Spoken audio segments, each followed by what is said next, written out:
A dark shadow has fallen upon the land of Rowan. It's up to you to save the realm from the dark powers in Meeples and Monsters.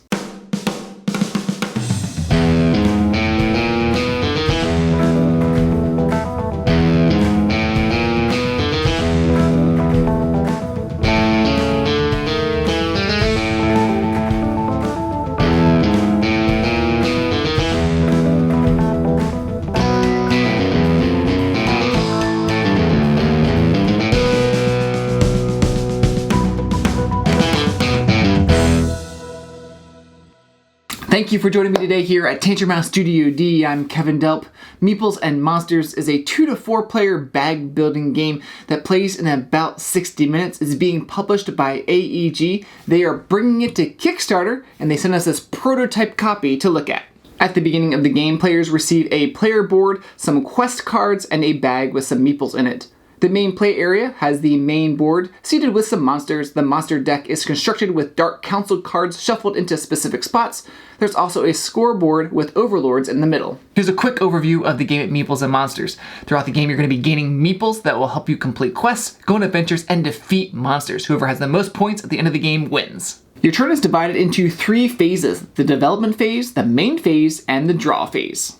During the development phase, you can upgrade workers that will start leveling them up with more powers. Along with the white meeples, these colors are called basic units. The gray meeples are actually corruption and are not units, they just junk up your bag. But there are things in the game that make corruption more beneficial. You can also assign meeples to these spots to build new locations.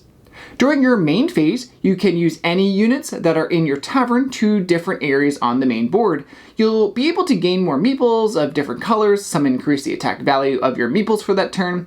You can try and defeat monsters. The strength of the monster is listed at the top left of the card. You need to meet or exceed that strength. The combat value of your meeples are listed on your player board, and remember, you can increase this value at some spots on the main board. If there are 2 or 3 monsters in a quarter, you'll have to add more peasants from the supply to activate those locations. It does not increase the cost of defeating the monsters though. After you placed all your meeples in the main phase, you'll resolve all the spots, putting new meeples and used meeples in your lodgings. Some of the spots even require you to remove certain meeples from play. Then comes the draw phase, where you'll draw meeples from your bag and place them in your tavern for next round. You'll be drawing more meeples from your bag as the game progresses, starting with 4 meeples at the beginning of the game and then increasing that as the Dark Council cards are revealed from the monster deck. So for example, once the first Dark Council card is revealed, then you're going to be drawing 5 meeples on your turn instead of 4, and then once the second one comes out, 6, you get the picture. You'll draw a number of monster cards from the deck that equals the number of monsters defeated that round, placing the monsters in the quarters that match their color.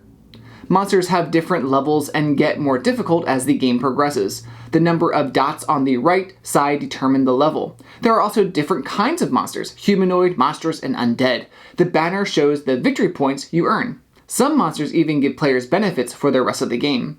Eventually, there will be a time when you can start attacking the big monsters. These overlords aren't truly defeated and stay out for other players to attack as well. The game end is triggered when the final Dark Council card is revealed. There are 3 of them in the deck. You'll take a couple more turns and then you'll move into endgame scoring. Now there are basic meeple units in the game. Yellow, which are mages, help a lot with completing quests. Red are clerics and help with corruption. Black are knights and blue are warriors and they help with combat. White are peasants and help with constructing and some combat ability. There are prestige class meeples too that are a lot harder to get. Green Rangers have a combat value of 3 and gains more victory points the more monsters defeated. Purple Paladins have a combat value of 2 and more combat value based on the level of monster they go after.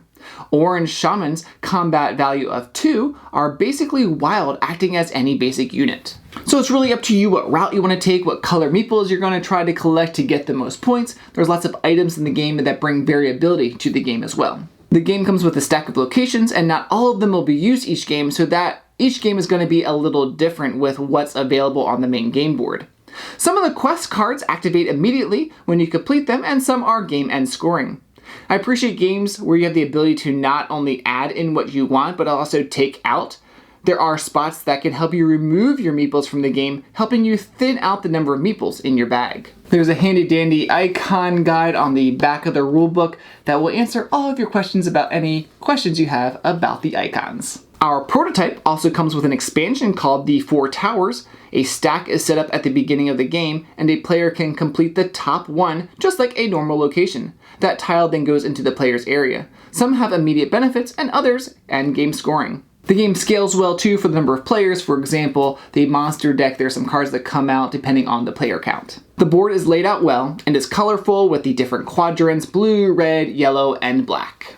If you enjoy bag building games like Quacks of Quedlinburg or Altiplano and you want to build the best bag of meeples, then check out Meeples and Monsters coming from AEG on Kickstarter. And as always, please like this video and subscribe to Tantrum House.